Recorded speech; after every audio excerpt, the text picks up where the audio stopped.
Sa pagunita ng Linggo ng Palaspas, makikita natin ang isang eksenang tila kakaiba ngunit puno ng malalim na kahulugan. Isang hari ang pumapasok sa kanyang lungsod. May sumisigaw ng hosana at may mga taong may hawak na mga palaspas bilang pagbati. Ngunit sa gitna ng lahat ng ito, may isang detalye na madalas hindi napapansin. Wala siyang kabayo. Sa halip, si Hesukristo ay piniling sumakay sa isang simpleng asno. Bakit? Ano ang nais niyang ipahayag sa pamamagitan nito? Ito ba ay simpleng pagpapakumbaba lamang? O may mas malalim pang mensahe? Magandang araw sa ating lahat at welcome po muli sa ating YouTube channel. Sa pagunita at pagpasok natin sa Semana Santa, aalamin natin kung bakit sa asno nakasakay ang Panginoong Hesus at bakit hindi sa kabayo. Sa unang tingin, maaaring isipin na ito ay simbolo lamang ng kababaang loob. Ngunit sa totoo, ito ay isang sinadyang hakbang, isang makapangyarihang pahayag na may kasamang propesiya.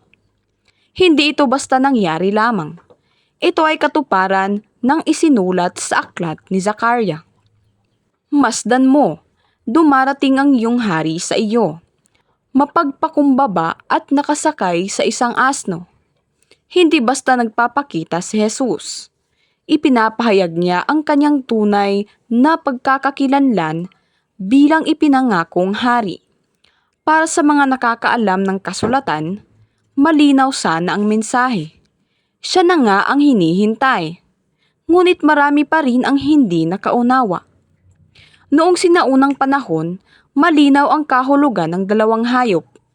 Ang kabayo ay digmaan, pananakop at kapangyarihan, habang ang asno naman ay kapayapaan, kababaang loob at lehitimong paghahari. Ang mga hari ay sumasakay sa kabayo kapag pupunta sa digmaan.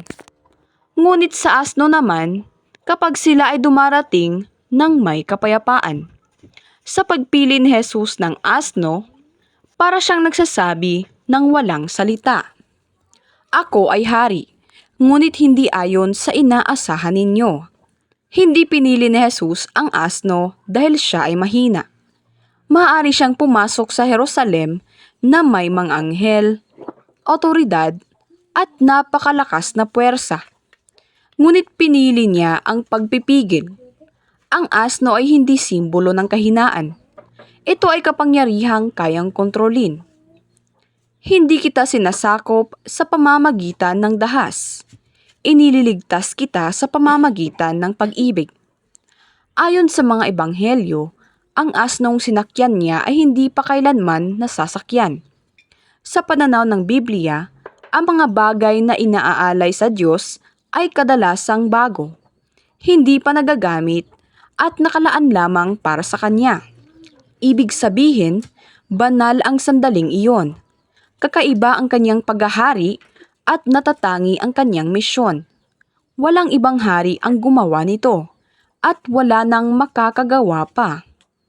Nakita ng mga tao ang asno, ngunit mali ang kanilang interpretasyon. Sumigaw pa rin sila ng hosana dahil iniisip nila dumating na ang hari. Ngunit ang inaasahan nila ay digmaan, kapangyarihan at revolusyon. Sa halip, si Jesus ay patuloy na naglakad patungo sa krus. Ang pagsakay sa asno ang unang palatandaan. Para siyang nagsasabing, hindi ako naparito upang wasakin ang iyong mga kaaway. Naparito ako upang ialay ang aking sarili para sa iyo. Kaya mabilis nagbago ang sigaw ng mga tao. Mula hosana hanggang ipako siya sa krus. Sapagkat mas mahirap tanggapin ang isang hari ng kapayapaan kaysa sa isang haring puno ng kapangyarihan, hanggang ngayon marami pa rin ang naghahanap ng haring nakasakay sa kabayo. Isang Kristo na agad aayusin ang lahat, magpapabagsak ng kaaway at magbibigay ng tagumpay. Ngunit si Jesus ay dumarating sa paraan ng isang asno. Tahimik, mapagpakumbaba, at handang magsakripisyo. At ang ganitong hari ay humihingi ng mas malalim na tugon. Pagtitiwala, hindi kontrol. Pagsuko, hindi dominasyon. At pananampalataya, hindi palabas. Ang pagpili ni Hesukristo sa isang asno ay hindi aksidente. Isa itong malinaw na mensahe na hanggang ngayon ay hinahamon pa rin tayo. Ang Diyos ay hindi nagliligtas sa pamamagitan ng dahas o kapangyarihan, kundi sa pamamagitan ng pag-ibig na handang mag-alay sa sarili. Ang asno ay hindi lamang sinakyan. Ito ay naging simbolo ng isang katotohanang madalas hindi natin lubos na nauunawaan.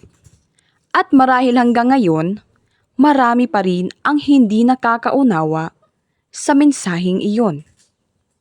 Maraming salamat po sa inyong panonood at sana po ay meron tayong natutunan sa videong ito.